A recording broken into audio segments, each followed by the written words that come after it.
90 రోజుల కోర్సు పూర్తి చేస్తే చాలు 100% ప్లేస్మెంట్ సపోర్ట్ తో సాఫ్ట్వేర్ జాబ్ మీ సొంతం. వెంటనే కోడ్ జ్ఞాన్ డెస్టినేషన్ ని సంప్రదించండి. నమస్తే, వెల్కమ్ టు సుమన్ టీవీ. నేను మీ జవేరియా. మనతో పాటు ప్రముఖ ఆస్ట్రాలజర్ నిపుణులు శ్రీ శ్రీనివాస అనంత రామ శర్మ గారు ఉన్నారు. సో శివరాత్రి నాడు అందరికీ అష్ట ఐశ్వర్యాలు కలగాలి అంటే ఎలాంటి అభిషేకాలు చెయ్యాలి తెలుసుకోబోతున్నాం. నమస్తే గురుగారు. నమస్కారం. నేను ఆర్సంహార్. శివరాత్రి నాడు అందరికీ అష్ట ఐశ్వర్యాలు కలగాలి. సో ఎలాంటి ద్రవ్యాలతో అభిషేకం చేస్తే అది లభిస్తుంది? అందరికీ శివరాత్రి శుభాకాంక్షలు. అసలు శివుడు అంటేనే మంగళప్రదం. ఆయనని దర్శించినంత మాత్రాన్నే మనకు సర్వకార్యాలు కూడా సిద్ధిస్తాయి. దర్శించడం ఎలా దర్శించాలి అన్న దాని మీద లెక్క వేసుకుంటే త్రికరణ శుద్ధిగా దర్శించాలి. మనము ఇవాళ గుళ్ళల్లోకి వెళ్తే ఏంటంటే హంగు ఆర్భాటాలతో వెళ్ళడం, బాగా పేరున్నటువంటి వాళ్ళేమో ప్రత్యేక దర్శనాలు, లేని వాళ్ళకి కాస్త నెమ్మది దర్శనాలు, ఇటువంటివి కూడా చేస్తూ ఉన్నారు. అలా కాకుండా సామాన్యమైన భక్తుడు ఎలా వెళ్తాడో, సామాన్య భక్తుడు ఎంత భక్తితో వెళ్తాడో అలా వెళ్ళగలిగి దర్శనం చేసుకుంటే మన యొక్క కల్మషాలన్నీ కూడాను తీసివేసి, మనలో ఉన్నటువంటి అమంగళకరమైనటువంటిది ఏదైనా ఉంటే తీసివేసి మనకు మంగళప్రదాన్ని ఇచ్చి మనకి అన్ని రకాలుగా స్వామివారి అనుగ్రహాన్ని ఇస్తాడు. అందుకే శివుడికి మంగళకారుడు అనే పేరు కూడా ఉంది. కాబట్టి అటువంటి స్వామివారికి మనకి ప్రస్తుత కలికాలంలో మనం బాగా ఇబ్బంది పడేది ఏంటంటే ఆర్థికంగా బాగా ఇబ్బంది పడుతూ ఉన్నాం. ప్రతి వారము కూడాను ఆర్థిక సమస్యలు మనకి ఎక్కువగా ఉన్నాయి. ఈ ఆర్థిక సమస్యలు పోవాలి అంటే అనేక రకాల ద్రవ్యాలతో మనకి అభిషేకాలు చేయమని చెప్పి శాస్త్రం చెప్తూ ఉంది. ఒక్కొక్క ద్రవ్యానికి ఒక్కొక్క ఫలితాన్ని కూడా ఇస్తూ ఉంటుంది. ఉదాహరణకు మనకి ఆవు పాలతోటి వాటితో అభిషేకం చేసినట్టు సర్వ సౌఖ్యాలు వస్తాయి. మనం సుఖంగా ఉండాలి కదా. ఆవు పాలతో కనుక అభిషేకం చేసుకున్నట్లయితే సుఖాన్ని, సర్వ విధాలైనటువంటి సుఖాలని ఆ స్వామివారు ఇస్తారు. పంచామృతాల్లో ఆవు పాలు, పెరుగు, తేనె, నెయ్యి, చక్కెర ఇటువంటివన్నీ కూడాను వస్తాయి. వీటిలో ఆవు పాలు ప్రథమంగా తీసుకుంటూ ఉంటాము. సర్వ సౌఖ్యాలకి ఆవు పాలను తీసుకోవచ్చు. తర్వాత ఆవు పెరుగుని లెక్క వేసుకుంటే ఆరోగ్యం, మనకి ఎంత ఉన్నా ఆరోగ్యం లేదనుకోండి, కరెక్ట్, కొన్ని కోట్లు ఉన్నా కానీ ఆరోగ్యం సరిగ్గా లేదు, ఏదో ఒక జబ్బుతో ఇబ్బంది పడుతూ ఉన్నాం అనుకోండి, కష్టం కదా అది అనీజీగా ఉంటాం కదా ఇంకా మనం. కాబట్టి ఆవు పెరుగుతో అనారోగ్య సమస్యలు ఎవరైతే ఉంటారో వారు ఆవు పెరుగుతో కనుక స్వామివారిని అభిషేకించినట్లయితే తప్పకుండా ఆరోగ్య సమస్యలు ఆ స్వామివారు తీసేసే విధంగా ఉంటుంది. ఇకపోతే తర్వాత వచ్చేసి ఐశ్వర్యము, ఆవు నెయ్యి. ఐశ్వర్యము అంటే ధనము కాదు. ఇక్కడ చాలామంది లెక్క వేసి అంటే అష్ట ఐశ్వర్యాలు అని చెప్తూ ఉంటాం. ఐశ్వర్యము అనేసరికి డబ్బునే లెక్క వేస్తాం. డబ్బు కాదు, బంగారము, గృహ నిర్మాణాలు, స్థలాలు, ఇంట్లో సంతోషము, భార్యాభర్తలు ఇద్దరు సంతోషంగా ఉండాలి. మనము మన తల్లిదండ్రులు మనతోటి, మన తల్లిదండ్రులతో మనము సంతోషంగా ఉండాలి. ఇటువంటి అన్నీ కూడాను ఐశ్వర్యప్రదము. మన ఇంట్లో చక్కగా పిల్లగాళ్ళతోటి, చిన్నపిల్లలు మన ఇంట్లో ఉండి వాళ్ళ ముద్దు మాటలు, ఇటువంటివన్నీ కూడా ఐశ్వర్యప్రదం. మన పిల్లలు మన ముందు చక్కగా ఎదుగుదల ఉంటే అది ఐశ్వర్యప్రదం. బంగారము, ఆడవారు లెక్కేసుకుంటే బంగారము ఐశ్వర్యప్రదంగా లెక్క వేసుకోవచ్చు. వాళ్ళ ఆభరణాలన్నీ వేస్తాం, ఆడవారికి ఎక్కువ ఆభరణాలు ఉంటాయి. సో అదంతా కూడా ఐశ్వర్యప్రదంగా చెప్పుకోవచ్చు. ఐశ్వర్యం అంటే చాలా మంది డబ్బే లెక్కేస్తారు. ఇవన్నీ కూడా అవసరమే కదా. అవును గురుగారు. మొగుడు పిల్లలు కొట్టుకుంటూ ఉంటారు, కొన్ని కోట్లు ఉన్నాయి, కావాల్సినంత ఉంది, ఇబ్బందే కదా. అంటే సంతోషం కూడా ఐశ్వర్యప్రదమే. ఒకరికొకరు అర్థం చేసుకుంటూ వెళ్ళడం కూడా ఐశ్వర్యప్రదంగానే మనకు పెద్దలు చెప్తూ ఉంటారు. అటువంటి ఐశ్వర్యప్రదానికి నెయ్యితో. ఇకపోతే మనకి ఇక ధనము, సుఖము, దుఃఖము ఇవన్నీ కూడా వస్తూ ఉంటాయి. దానికి వచ్చేసి చెరుకు రసము లేదా పంచదార, ఈ రెండింటితో కనుక మనం ఈ రెండు, చెరుకు రసం దొరికితే చెరుకు రసము, చెరుకు రసం దొరకట్లేదు అంటే పంచదారతో అభిషేకాన్ని కనుక చేసినట్లయితే దుఃఖ నాశనం. మనలో ఉన్నటువంటి దుఃఖాలు ఏవైతే ఉన్నాయో, అనాదిగా మనల్ని పీడిస్తూ ఉన్నటువంటి బాధలు ఏవైతే ఉన్నాయో, బాధ వల్లనే దుఃఖం వస్తుంది, అవును, అటువంటి బాధలన్నీ కూడాను స్వామివారు తీసేస్తారు. ఇలా ఒక్కొక్క దాంతో ఒక్కొక్కటిగా చెప్తూ ఉంటాము. ఇకపోతే ఆకర్షణ, జనాల్లో ఆకర్షణ రావాలి. ఉదాహరణ మన సుమన్ టీవీయే తీసుకున్నాం. సుమన్ టీవీ చాలా ఫేమస్. అంటే ఆకర్షింపబడ్డది. అవును. జనాలందరిలో నువ్వు ఎక్కడ చెప్తున్నావు అంటే సుమన్ టీవీలో యాంకర్ని అన్నా, లేదా సుమన్ టీవీలో నేను ఈ విధంగా భగవంతుడి గురించి చెప్తున్నాను అని చెప్పినా ఆటోమేటిక్గా ఆ సుమన్ టీవీ వల్ల మనకు పేరు వస్తుంది. అమ్మో, అంత పెద్ద ఛానల్లో వీడు చెప్తున్నాడు, అంత పెద్ద ఛానల్లో వారు యాంకరు అని చెప్పేసి ఒక పేరు వస్తుంది. అటువంటి ఆకర్షణ అటు సుమన్ టీవీ కావచ్చు, మనకు కావచ్చు, అటువంటి ఆకర్షణకు కూడా మనకి తేనెతో అభిషేకం చేయటము, లేదు చెరుకు రసంతో అభిషేకం చేయడం చేయొచ్చు.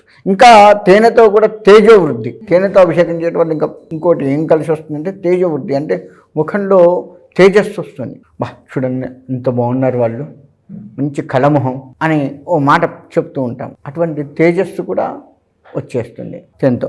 భస్మజలం అంటే విభూది నీళ్ళల్లో వేసి మంచిగా కలిపి చిక్కగా, పలుచ కాకుండా చిక్కగా కలిపి దాన్ని కనుక అభిషేకం చేసినట్లయితే పాప నాశనంగా చెప్తూ ఉంటారు. భస్మం ఐశ్వర్యప్రదంగా కూడా చెప్తారు. ఇంకా ఐశ్వర్యము అంటే కూడా మనం బంగారాలు అవి చెప్పుకున్నాము. మనకి ఇంకా ఐశ్వర్యం అంటే భగవత్ సేవ చేసుకోవడం కూడా ఒక రకమైన ఐశ్వర్యం కిందకే వస్తుంది. సో ఇక్కడ మనకి భస్మంతో అభిషేకం చేసినట్లయితే పాపాలు ఏమన్నా ఉంటే అవన్నీ పోయి భగవంతుడికి చేరువవుతాం. అందుకే విభూది పెట్టుకోవడము, విభూది మంత్రించి ఇవ్వటము, ఇటువంటివన్నీ ఎందుకు చేస్తారు అంటే ముందు పాపం పోతే తద్వారా మనకు మంచి జరుగుతుంది. పాపం ఉన్నంతకాలం మనకి నష్టాలు జరుగుతూ ఉంటాయి, పాపం పోతేనే మనకు మంచి జరుగుతుంది. అందుకని భస్మాభిషేకాన్ని, భస్మధారణ, భస్మంతో మంత్రించి కొంత నోట్లో ఆ విభూతి వేయడము, ఇటువంటివన్నీ కూడాను మనకు వెనకటి నుంచి ఇప్పటి వరకు కూడా చేస్తూ ఉన్నారు. ఇక పుత్రులు లేనటువంటి వాళ్ళు, ఈ పుత్రులు లేనటువంటి వాళ్ళు ఏం చేయాలంటే సుగంధాలు ఏవైనా ఉంటాయి, పన్నీరు, అత్తరు, ఇటువంటి సుగంధాలతో గనక అభిషేకం చేసుకున్నట్లయితే ఇంట్లో సంతానం లేనటువంటి వారు ఉంటారు కదా. అవును గురుగారు. అటువంటి వాళ్ళకి ఇటువంటివి చేస్తూ ఉన్నట్లయితే తప్పకుండా వాళ్ళకి సంతానం కలిగి స్వామివారు, అందుకే మంగళప్రదుడు అని చెప్పింది. మంగళ కారణం పుత్రుడు, అమ్మాయి కానీ అబ్బాయి కానీ సంతానం, ఇంట్లో మనకు ఉండే సంతానం కూడా మంగళప్రదంగానే చెప్పవచ్చు.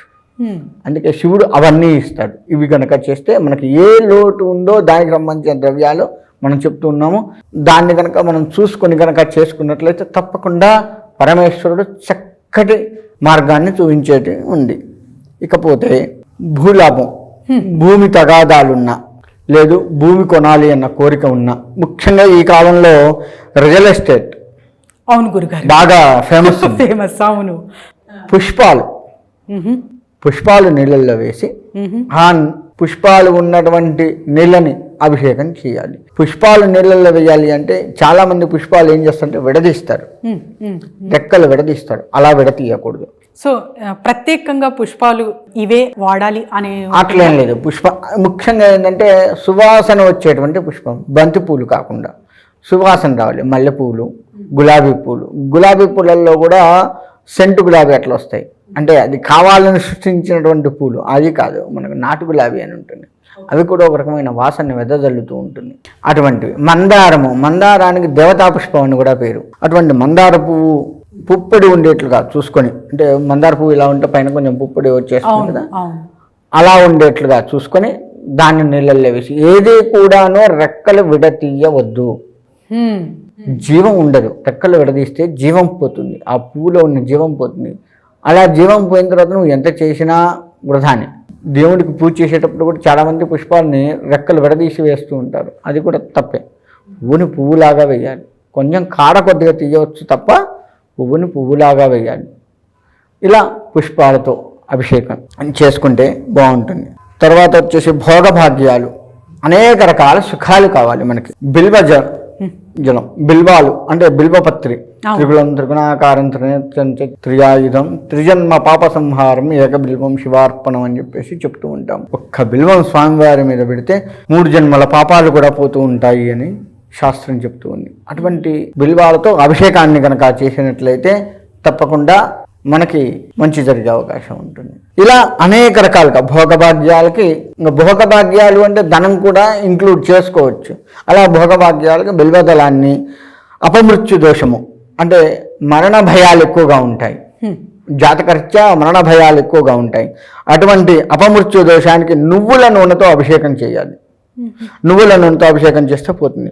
ఇక మహా ఐశ్వర్యము, రుద్రాక్షలు నీళ్ళల్లో వేసి చక్కగా ఆ రుద్రాక్షలు ఉన్నటువంటి నీళ్ళని అభిషేకం చేస్తే మంచిగా దరిద్రం పోతుంది, మహా ఐశ్వర్యం కూడా వస్తూ ఉంటుంది. తర్వాత దరిద్రం పోవడానికి సువర్ణ జలం, బంగారము అంటే మన ఒంటి మీద ఉన్నటువంటి బంగారం, ఉంగరమో చైనో ఏదో ఒకటి తీసుకొని దాన్ని శుభ్రంగా కడిగి నీళ్ళల్లో వేసి, గంగాజలం అయితే ఇంకా మంచిది, అలా నీళ్ళల్లో వేసి అభిషేకం చేసినట్లయితే ఇంకా మనకు దరిద్రం ఉన్న దరిద్రం మొత్తం కూడా పోతుంది. సుఖజీవనం, సుఖంగా జీవించాలి. సుఖంగా జీవించాలి అంటే అన్నాభిషేకం, అన్నాన్ని స్వామివారికి అభిషేకం చేస్తూ ఉంటారు, అన్నాభిషేకం ఉంటారు, దాన్ని ప్రసాదంగా కూడా స్వీకరించడం పెట్టడం ఇంకా మంచిది. అలా కనుక చేసినట్లయితే సుఖంగా జీవిస్తాము. సకల కార్యాభివృద్ధి, సకల కార్యాలు కూడా మనకు వృద్ధి చెందాలి.